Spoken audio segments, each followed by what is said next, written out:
हाँ बच्चों नमस्कार। देखो बच्चों, पिछली क्लास में मैंने आपको सब्जेक्ट वर्ब एग्रीमेंट के बारे में जो फंडामेंटल जो बेसिक बातें हैं वो बताई थी, और जो अपना अंतिम नियम था और जो मेजर रूल मैंने कहा था सब्जेक्ट वर्ब एग्रीमेंट का ये मेजर रूल है। और यो तो आपको क्या है कि नियम में बताऊंगा आपको, इसके जो 20-25 जितने भी नियम वो सारे बताऊंगा, but this is the major rule of this topic. परंतु इस टॉपिक का ये सबसे मेजर रूल है। कौन सा? सिंगुलर सब्जेक्ट के साथ सिंगुलर तथा प्लूरल सब्जेक्ट के साथ प्लूरल वर्ब का प्रयोग किया जाता है। ये बात बच्चों पिछली क्लास में हो गई थी। अब देखना आप नीचे, ही शी, आप जानते हैं ही का मतलब वह होता है, थर्ड पर्सन है, और इसका प्रयोग हमेशा आप मस्कुलाइन जेंडर का मतलब पुल्लिंग के लिए करते हैं आप। ये बच्चों शी है, और शी का मतलब भी वह होता है, ये भी थर्ड पर्सन है, परंतु इसका प्रयोग आप हमेशा फेमिनाइन जेंडर माने स्त्रीलिंग के लिए करते हैं।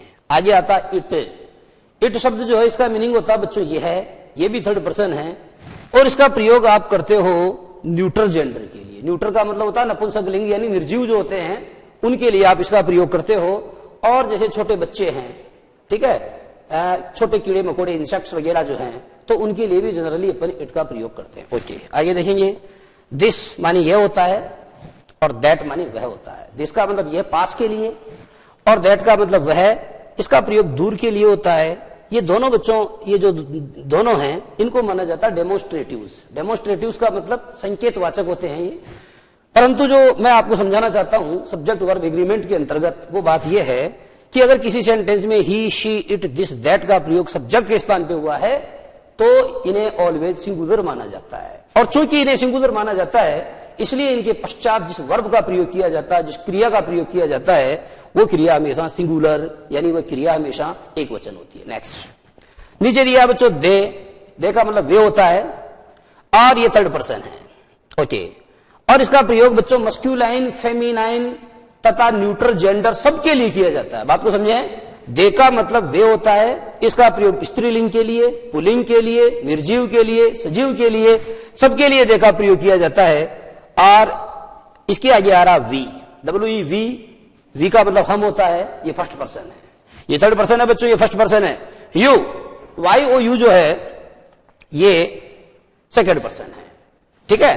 और इसके आगे आता है बच्चों यू यानी तुम होता है। दीज, ये दिस का प्लूरल है, दीज का प्रयोग अपन पास के लिए करते हैं, और दोज का प्रयोग हम दूर के लिए करते हैं। और ये दोनों ही जो है प्लूरल होते हैं। दीज का मतलब ये, और दोज यानी वो होता है। यहां जो समझने वाली बात है बच्चों इस टॉपिक के अंतर्गत वो ये है कि अगर किसी सेंटेंस के सब्जेक्ट के स्थान पर दे, वी, यू, दीज, दोज का प्रयोग किया गया है तो इन्हें ऑलवेज प्लूरल माना जाता है। And they shall always be followed by a plural verb, और इनके पश्चात जो वर्ब आती है, जो क्रिया आती है बच्चों, वह हमेशा प्लूरल यानी बहुवचन होती है। आइए समझो, ये जो आई है बच्चों, आई के साथ में एक समस्या है। आई इज कंसिडर्ड, आई को माना जाता है समटाइम्स सिंगुलर समटाइम्स प्लूरल। आई को कभी एक वचन तथा कभी बहुवचन माना जाता है, क्योंकि आप जानते हो कि जैसे मैंने आपको कहा कि आई लव माई कंट्री, मैं अपने देश को प्यार करता हूं। या बच्चों आपने देखा कि मैंने लव के साथ में लव्स वर्ब का प्रयोग नहीं किया।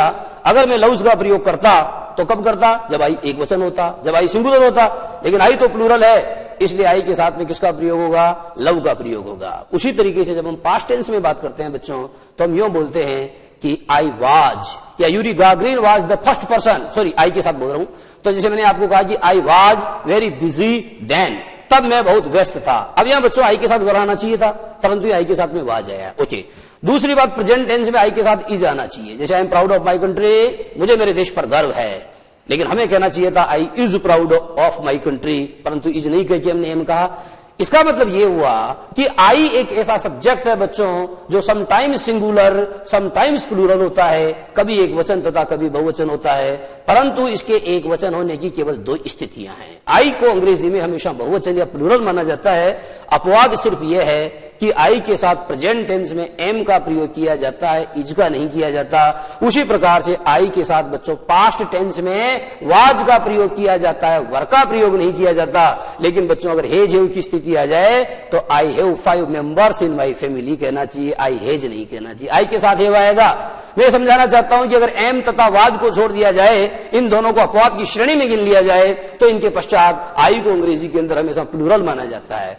I have a big house in my village, मेरे गांव के अंदर मेरे पास में एक बड़ा घर है। यहां बच्चों मैंने आई के बाद में हैव का प्रयोग किया, हैज का नहीं किया। उसी तरीके से मैंने कहा कि आई लव माई कंट्री, यहां बच्चों आपने देखा मैंने आई लव्स माई कंट्री नहीं कहा। बात आपके समझ में आ जानी चाहिए कि ये जो जितने भी मैंने ऊपर लिखाए हैं ये हमेशा सिंगुलर माने जाते हैं, और इनके नीचे हमने जितने भी लिखवाए हैं ये प्लूरल माने जाते हैं। आई एक ऐसा सब्जेक्ट है बच्चों, ये दो परिस्थितियों में, इन 2 सिचुएशंस, ये 2 परिस्थितियों के अंदर सिंगुलर माना जाता है, और इसके अलावा बाकी सभी परिस्थितियों में इसको हमेशा प्लूरल माना जाता है। ठीक है बच्चों, आपने लिख लिया होगा। आगे वाला नियम देखते हैं। देखो बच्चों, आगे वाला नियम इसमें यह है कि आपका पहला नियम तो आपको क्लियर हो गया कि सिंगुलर सब्जेक्ट के साथ हमेशा सिंगुलर वर्ब आती है, और प्लूरल सब्जेक्ट के साथ में हमेशा प्लूरल वर्ब आती है। अब मैं आपको कुछ एग्जांपल्स दिखाता हूं, वो लिखें आप।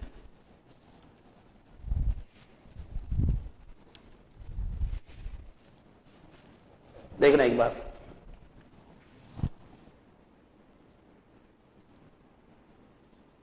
आई प्लेज क्रिकेट, लिखते चलो, मैं क्रिकेट खेलता हूं। ओके, आइए लिखो बच्चों, we is playing cricket. Okay, आगे लिखो, you has done your homework. Okay, आगे लिखो बच्चों, Yuri Gagarin were the first person, Yuri Gagarin were the first person who, Yuri Gagarin were the first person who went into space। Yuri Gagarin ऐसे पहले व्यक्ति थे जो कभी अंतरिक्ष में गए थे। आगे लिखो बच्चों,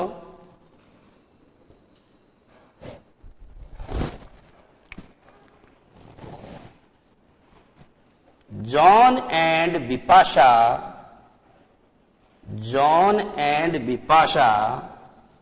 loves one another।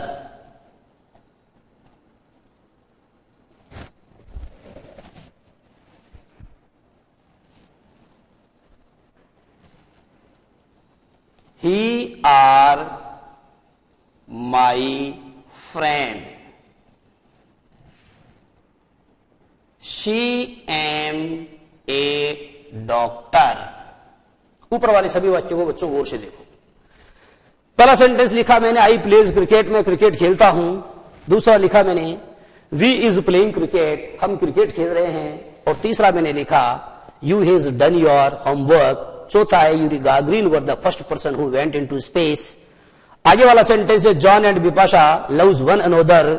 Next sentence है, ही आर माई फ्रेंड। और अंतिम सेंटेंस है बच्चों, she am a doctor, she am a doctor. Okay, all sentences are grammatically wrong. ये सारे वाक्य बच्चों व्याकरण की दृष्टि से गलत है। तो इन वाक्यों को शुद्ध करने के लिए आपको क्या करना पड़ेगा, उस नियम को याद करना पड़ेगा कि सिंगुलर सब्जेक्ट के लिए हमेशा सिंगुलर वर्ब तथा प्लूरल सब्जेक्ट के लिए हमेशा प्लूरल वर्ब का प्रयोग किया जाता है। ओके बच्चों, मैंने आपको यह भी कहा कि आई को अंग्रेजी में हमेशा प्लूरल माना जाता है। अपवाद सिर्फ यह है कि आई के साथ में प्रेजेंट टेंस में एम का तथा पास्ट टेंस में वाज का प्रयोग किया जाता है, वर्ब का प्रयोग नहीं किया जाता। ओके, जब आई प्लूरल है बच्चों तो वर्ब को प्लूरल होना चाहिए। और मैंने आपको शुरुआत की क्लास में बताया कि सिंगुलर वर्ब वह होती है जो साधारणतः अपने बाद में एस लेकर आती है। सिंगुलर वर्ब वह होती है जो अपने बाद में या अपने अंत में साधारणतः एस लेकर के आती है। आप देख रहे हो इसके अंत में एस जुड़ गया, प्ले के अंत में एस जुड़ गया, प्ले सिंगुलर वर्ब हो गई, लेकिन आई तो प्लूरल है। और अगर आई प्लूरल है बच्चों तो आपको वर्ब को प्लूरल बनाना चाहिए।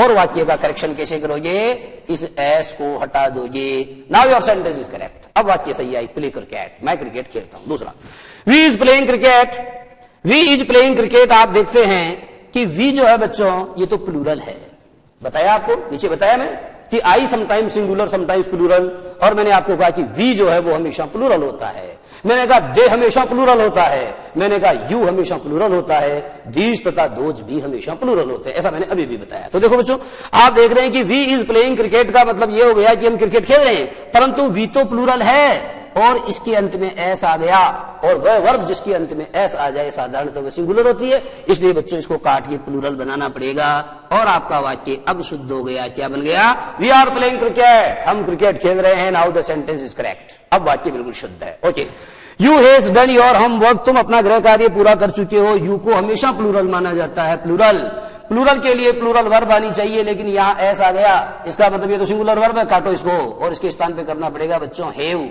और अब आपका वाक्य शुद्ध हो गया।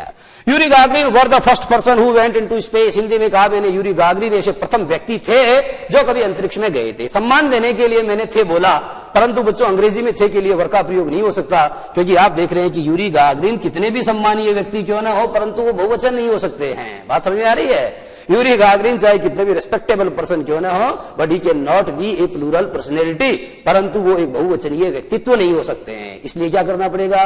यूरी गागरिन को सिंगुलर मानते हुए सिंगुलर वर्ब का प्रयोग करना पड़ेगा, और इसके अंत में एस नहीं आ रहा, आपको क्या करना पड़ेगा? ये लगाना पड़ेगा, क्योंकि सिंगुलर वर्ब वह होती है जो साधारणतः अपने बाद में क्या लेके आती है?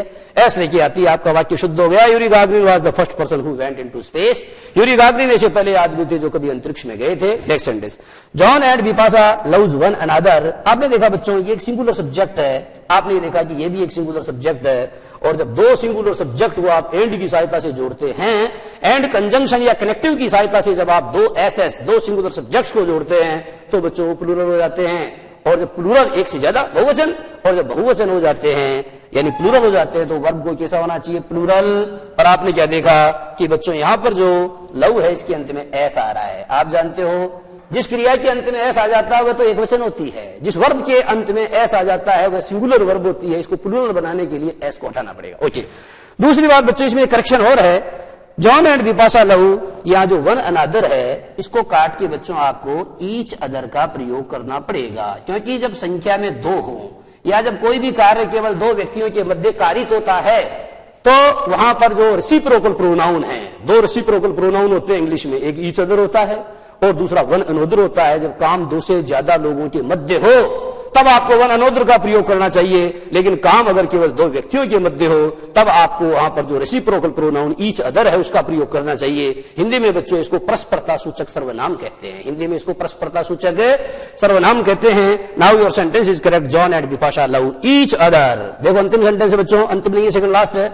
ही आर माय फ्रेंड, ही एक वचन है, अगर एक वचन है तो वर्ब भी सिंगुलर आनी चाहिए, और सिंगुलर वर्ब के अंत में एस आता है। अब देखो ही इज माय फ्रेंड, अब आपका सेंटेंस बिल्कुल शुद्ध है। ये भी ध्यान रखो बच्चों, अगर आपका सेंटेंस समाप्त हो गया है तो उसके बाद में फुल स्टॉप का प्रयोग करना सख्त जरूरी है। If you did not put the full stop at the end of a sentence, अगर आपने किसी वाक्य के अंत में फुल स्टॉप का प्रयोग नहीं किया है तो बच्चों आपका वो सेंटेंस गलत माना जाएगा। पंक्चुएशन मार्क है, ये बहुत जरूरी है, ठीक है। अच्छा, तो आपने लिखा कि he is my friend, okay. She am a doctor, आप देख रहे हैं कि शी सिंगुलर है, और सिंगुलर वर्ब आमतौर पर वह होती है जो अपने बाद में क्या लेके आती है? S.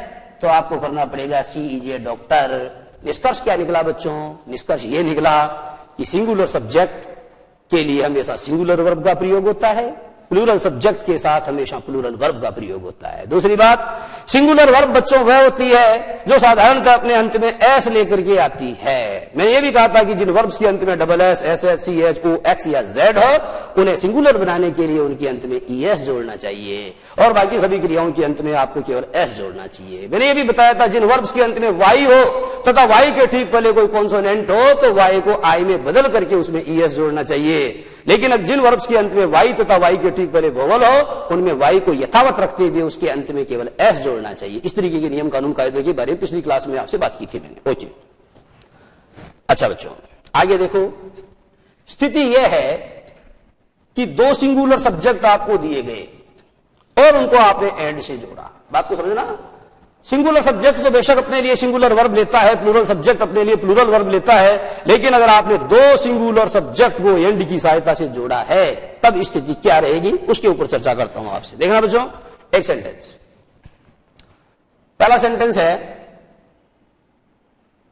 He and I was playing cards. He and I was playing cards. Okay, दूसरा सेंटेंस,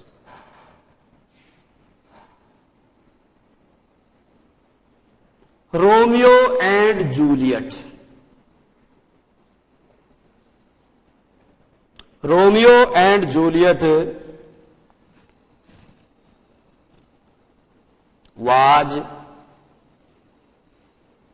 ग्रेट लवर्स। दोनों सेंटेंसेस को बच्चों गौर से देखो। पहले सेंटेंस में हमने लिखा ही एंड आई, ये एक सिंगुलर सब्जेक्ट है और ये भी एक सिंगुलर सब्जेक्ट है। ही एंड आई, आपको बताया है कि आई सिंगुलर भी होता है, प्लूरल भी होता है, ठीक है, तो वर्ब के हिसाब से बताया है। बाकी यहां आई एक सिंगुलर सब्जेक्ट है, ही भी एक सिंगुलर सब्जेक्ट है, और आपने दो सब्जेक्ट को किससे जोड़ा है, एंड से जोड़ा है। नीचे देखो, एक रोमियो है बच्चों, दूसरा जूलियट है, यह भी एक सिंगुलर सब्जेक्ट है एस एस, और यह भी एक सिंगुलर सब्जेक्ट है एस एस। आपको थोड़ी देर पहले मैंने बताया कि अगर दो सिंगुलर सब्जेक्ट्स को आप एंड की सहायता से जोड़ते हैं, बात को समझना, अगर दो सिंगुलर सब्जेक्ट्स को आप एंड की सहायता से जोड़ते हैं तो बच्चों वह सब्जेक्ट हमेशा प्लूरल माना जाता है।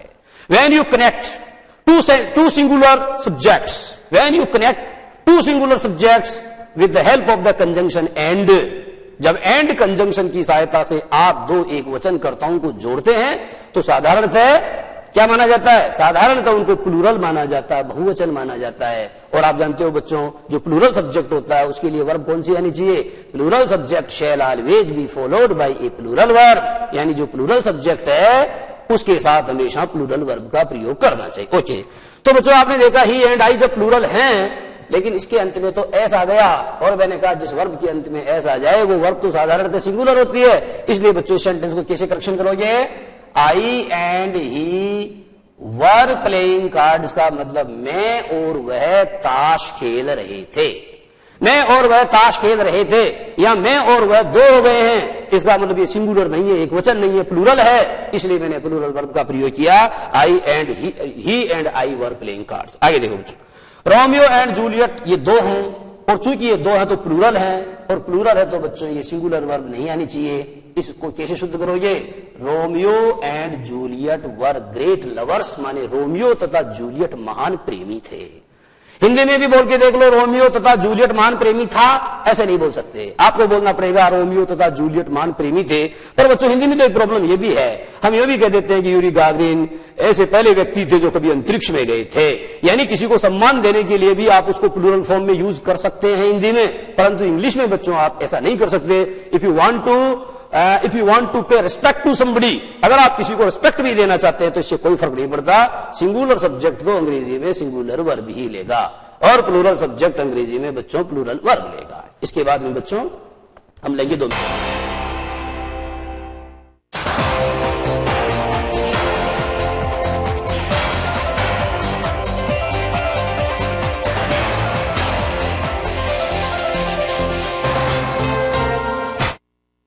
हाँ, तो बच्चों आपको समझ में आ गया कि सिंगुलर, अगर दो सिंगुलर सब्जेक्ट्स को आप एंड की सहायता से जोड़ते हैं तो साधारणतः बच्चों प्लूरल हो जाता है, और उसके बाद में जो वर्ब आती है वो भी हमेशा प्लूरल ही होती है। आगे देखो, आगे वाला जी,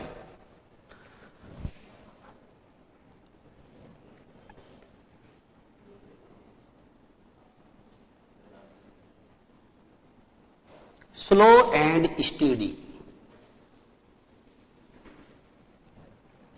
win the slow and steady win the race। धीरे धीरे परंतु लगातार चलने वाला व्यक्ति दौड़ को जीतता है। दूसरा sentence, bread and butter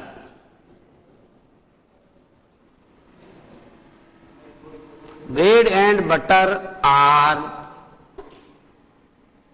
good for breakfast. Bread and butter are good for breakfast.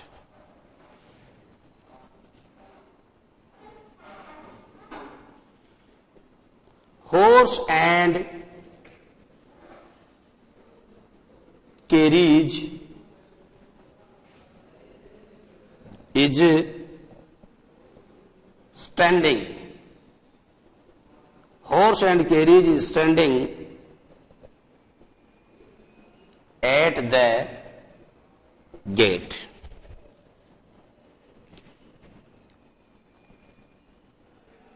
Horse and carriage is standing at the gate. Rice and curry.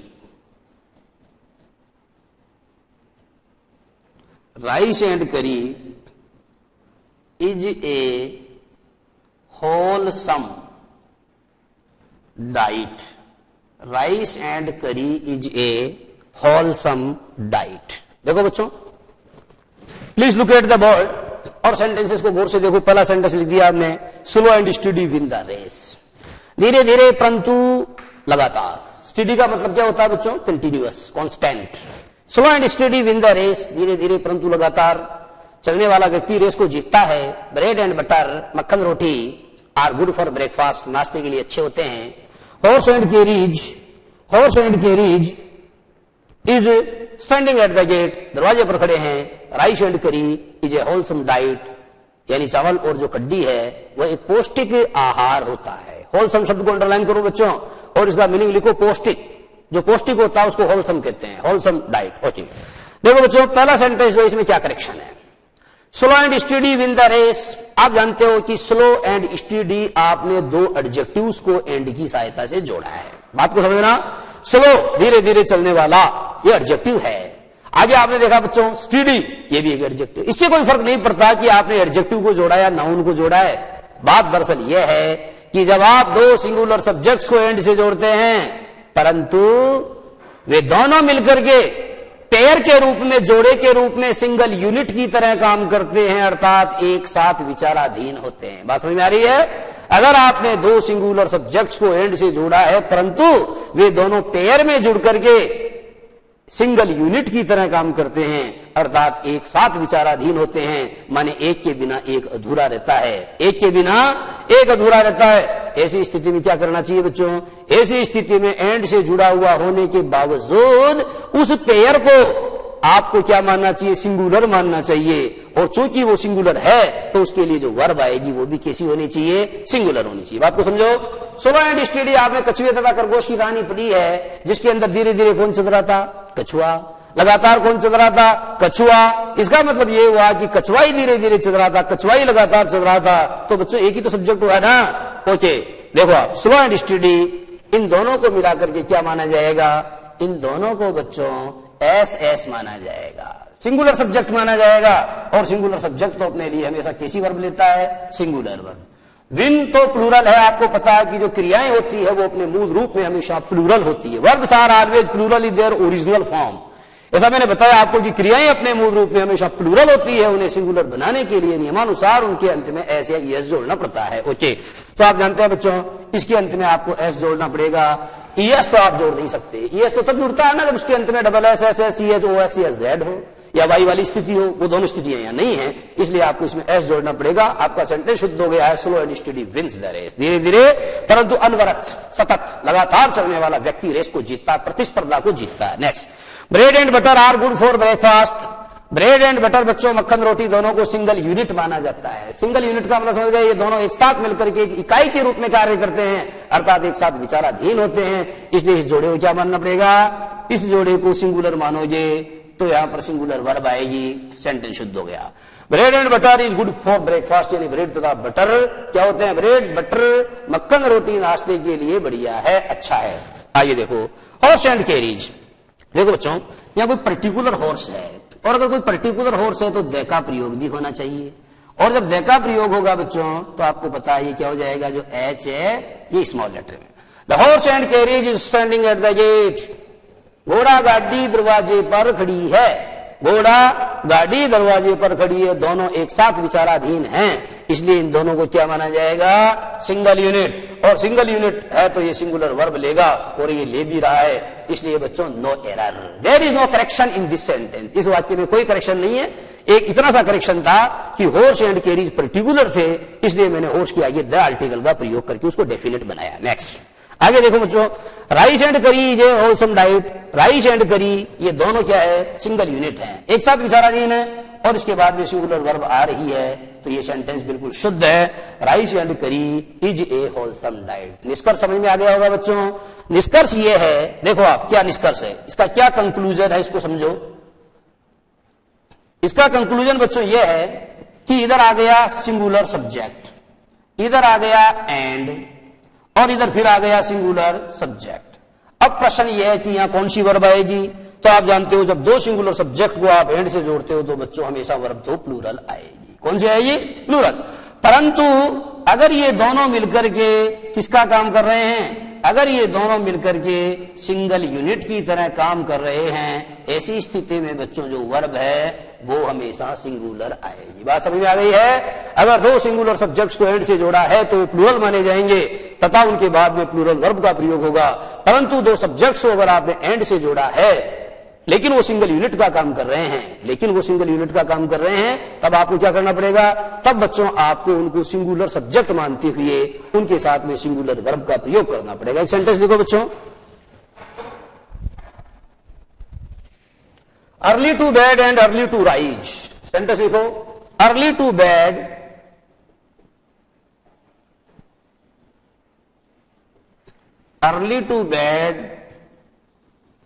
And early to rise make a man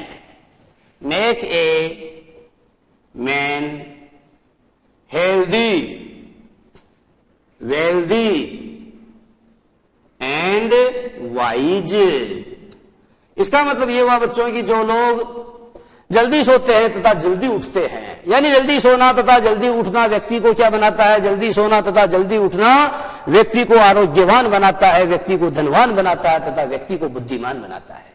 जल्दी सोना तथा जल्दी उठना व्यक्ति को आरोग्यवान, व्यक्ति को धनवान तथा व्यक्ति को बुद्धिमान बनाता है। बात दरअसल यह है बच्चों, अर्ली टू बेड का मतलब जल्दी सोना और अर्ली टू राइज का मतलब जल्दी उठना।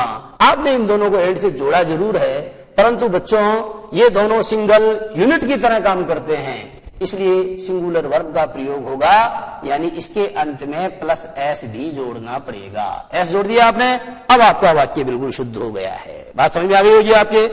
ओके बच्चों, इस नियम के दो अपवाद हैं जिनको आपको दिमाग में अच्छे से रखना चाहिए। देखो इसके दो अपवाद बताता हूं, आप कौन कौन से दो अपवाद हैं। लिखो बच्चों, समय और सुअवसर कभी किसी का इंतजार नहीं करते, इंग्लिश में कहेंगे आप टाइम एंड टाइड। देखो time and tide, time and tide wait for none. Okay, आगे वाला देखो, two and two, two and two make four. डिब्बे में बंद कर लो बच्चों इसको। डिब्बे में बंद मैंने आपको इसलिए करवाया है क्योंकि ये दोनों जो जोड़े हैं ये इस नियम के अपवाद है। टाइम एंड टाइड के बाद में बच्चों वेट्स का प्रयोग नहीं, वेट का प्रयोग होगा। समय और सुअवसर कभी किसी का इंतजार नहीं करते, न कि समय तथा सुअवसर कभी किसी का इंतजार नहीं करते। टाइम एंड टाइड के बाद बच्चों अगर ग्रामर में वेट्स का प्रयोग हुआ है तो वो गलत हुआ है। इस बात को अच्छे से दिमाग में बैठा लें। टाइम एंड टाइड एक ऐसा जोड़ा है जिसको आपको सिंगुलर नहीं मानना है, प्लूरल मानना है। टाइम एंड टाइड के बाद में अगर बच्चों ब्लैंक आया है तो वेट का प्रयोग करना है, वेट्स का नहीं करना है। दूसरी बात, टू एंड टू के बाद अगर आपने मैक्स का प्रयोग किया तो बिल्कुल गलत है। इस चक्कर में मत रहना कि एंड से जोड़ा हुआ है लेकिन ये सिंगल यूनिट है। ये दोनों बच्चों सिंगल यूनिट का काम नहीं करते हैं, इसलिए मैंने अलग से इसको डिब्बे में बंद करवा के अपवाद के स्वरूप में अलग से लिखवाया है। ये जो दोनों सेंटेंसेज हैं ये उक्त नियम की अपवाद है। टाइम एंड टाइड वेट से नहीं होता, वेट होता है टू एंड टू, मैक्स नहीं होता, मैक होता है। उतार नहीं सकता।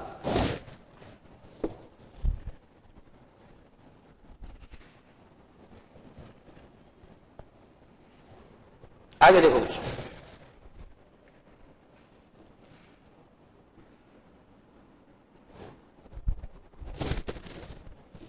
ए हॉट, देखो ए hot and a cold spring, A hot and a cold spring was found near each other. A hot and a cold spring was found near each other.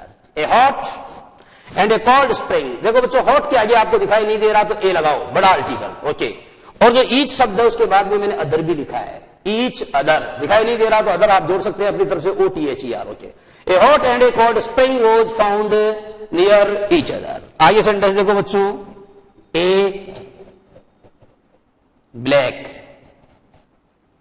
and a black and white sari, a black and white sari, a black and white sari were purchased by her. A black and white sari were purchased by her. Okay बच्चों, देखो दोनों को गौर से देखो आप। A hot and a cold spring, a hot and a cold spring was found near each other. इसका मतलब ये हुआ कि एक गर्म तथा एक ठंडा झरना एक दूसरे के आसपास पाए गए। एक गर्म तथा एक ठंडा झरना एक दूसरे के आसपास पाए गए। और दूसरा सेंटेंस है black and white sari were purchased bye हर, यानी उसके द्वारा एक काली तथा सफेद साड़ी खरीदी गई। दोनों सेंटेंस। अब देखो बच्चों, पहले सेंटेंस में आप क्या देख रहे हैं, गौर से देखो, बोर्ड की तरफ देखो, लिखना बंद करके बोर्ड की तरफ देखो। पहले सेंटेंस में बच्चों हॉट के पहले ए आ रहा है और कोल्ड के पहले भी ए आ रहा है। आर्टिकल रिपीट हो रहा है, आर्टिकल रिपीट हो रहा है। और बच्चों बात आर्टिकल की नहीं है, कोई भी डिटर्मिनर हो, आई भी हो सकता है, सॉरी ए एंड द भी हो सकता है, हिज हो सकता है, माई हो सकता है, ठीक है। जितने भी पजेजिव हैं, all the possessives are the determiners. जितने भी पजेजिव हैं वो सारे क्या हैं, डिटर्मिनर्स हैं। मैं समझाना चाहता हूं कि आर्टिकल अगर रिपीट हो रहा है या डिटर्मिनर अगर रिपीट हो रहा है तो बच्चों क्या है, ये दो झरने हैं अलग अलग। एक झरना गर्म है, दूसरा झरना ठंडा है, अलग अलग दो हैं। और दो अलग अलग हैं तो प्लूरल हैं, और प्लूरल हैं तो वर्ब को कैसा होना चाहिए, plural, okay. A hot and a cold spring, spring यानी झरना होता है, तो बच्चों ये ऐसा आ रहा है ना, ये गलत आ रहा है। क्या करना पड़ेगा, ए hot and a cold spring were found near each other. एक गर्म तथा एक ठंडा झरना एक दूसरे के आसपास पाए। एक गर्म तथा एक ठंडा झरना एक दूसरे के आसपास पाए गए। ओके, वाक्य सही समझ में आ गया है। दूसरा देखना बच्चों, यहां आपने क्या देखा, ए ब्लैक एंड व्हाइट साड़ी का मतलब ये हुआ बच्चों एक साड़ी है। आर्टिकल एक ही बार आ रहा है, बात को समझो, आर्टिकल रिपीट नहीं हो रहा है। इसका मतलब ये हुआ कि एक साड़ी है, वो कुछ जगह से तो ब्लैक है और कुछ जगह से व्हाइट है। साड़ी एक है लेकिन वो ब्लैक भी है, वो व्हाइट भी है। दो साड़ियां अलग अलग नहीं, एक काली तथा एक सफेद साड़ी नहीं है, एक ही साड़ी है, उसके दो अलग अलग कलर हैं। इसलिए बच्चों उसको सिंगुलर मानना पड़ेगा, और जब सिंगुलर मानना पड़ेगा तो वर्ब को सिंगुलर होना चाहिए। ए ब्लैक एंड, अगर यहां ए आ जाता तो दो साड़ियां दो अलग अलग हो जाती, परंतु आपने क्या देखा कि यहां क्या नहीं आ रहा है, यहां पर जो ए आर्टिकल है वो रिपीट नहीं हो रहा है। तो क्या करना पड़ेगा, ए ब्लैक एंड व्हाइट साड़ी एक वचन है, सिंगुलर है, इसलिए बच्चों आपको यहां पर वाज का प्रयोग करना। समझ में आ गई ये बात, ओके। नियम क्या बना नीचे देखो बच्चों, ये है बच्चों आर्टिकल। क्या है, आर्टिकल या डिटरमिनर, ठीक है। और इसके बाद में आ रहा है सिंगुलर सब्जेक्ट, इसके बाद आ रहा है बच्चों एंड, और इसके बाद आ रहा है आर्टिकल या डिटरमिनर, और इसके बाद फिर आ रहा है सिंगुलर सब्जेक्ट। बात को समझो, दो सिंगुलर सब्जेक्ट्स को आपने एंड से जोड़ा है और दोनों के पहले आर्टिकल या डिटरमिनर का प्रयोग अलग अलग हो रहा है तो बच्चों वर्ब को प्लूरल होना चाहिए। लेकिन बच्चों दोनों में से केवल एक के पहले आर्टिकल का प्रयोग हो रहा है और दूसरे के पहले अगर नहीं हो रहा है तो ऐसी स्थिति में क्या करना पड़ेगा? ऐसी स्थिति में प्लूरल वर्ब का प्रयोग नहीं करके सिंगुलर वर्ब का प्रयोग करना पड़ेगा। नियम समझ में आ गया होगा। अगर आपने दो सिंगुलर सब्जेक्ट्स को एंड की सहायता से जोड़ा है तथा दोनों के पहले आर्टिकल या डिटरमिनर का प्रयोग अलग अलग मेंशन किया गया है तो बच्चों उनको प्लूरल मानते हुए आपको उसके बाद में प्लूरल वर्ब का प्रयोग करना चाहिए। परंतु अगर आर्टिकल या डिटरमिनर रिपीट नहीं हुआ है, केवल एक ही बार आया है, तब आपको उसे सिंगुलर मानते हुए उसके बाद सिंगुलर वर्ब का प्रयोग करना चाहिए। तो इस तरीके से बच्चों आपने ये देखा कि जो अपना सब्जेक्ट वर्ब एग्रीमेंट का नियम है उस नियम के ऊपर अपन ने जो है मुख्य मुख्य बातें आपसे चर्चा की है। और इसके बाद इन बच्चों एक अंतिम बात आपको और बता रहा हूं और उसके बाद में देखो एक सेंटेंस लिखो बच्चों, each man and woman, each man and woman, यह एवरी का प्रयोग करो बच्चों। Every man and woman have to die one day, यानी प्रत्येक स्त्री तथा पुरुष को एक दिन मरना पड़ेगा। प्रत्येक स्त्री तथा पुरुष को एक दिन मरना पड़ेगा। इसका मतलब यह हुआ बच्चों आपने दोनों को एंड से जोड़ा और पहले आ गया एवरी। नियम दरअसल यह है बच्चों, अगर सेंटेंस के शुरू में ईच या एवरी का प्रयोग हुआ है, अगर सेंटेंस के शुरू में ईच या एवरी का प्रयोग हुआ है तो उस सेंटेंस का जो सब्जेक्ट है वो हमेशा सिंगुलर माना जाएगा और उसके लिए जो बच्चों वर्ब आएगी वो हमेशा सिंगुलर आएगी। इसलिए यहां हैव टू को काट के क्या करना पड़ेगा? Has to. आपका वाक्य शुद्ध हो गया, every man and woman has to die one day, प्रत्येक स्त्री तथा पुरुष को एक दिन मर जाना है। तो बच्चों आज की बात यही समाप्त, बाकी बात आपसे अगली क्लास में होगी। नमस्कार।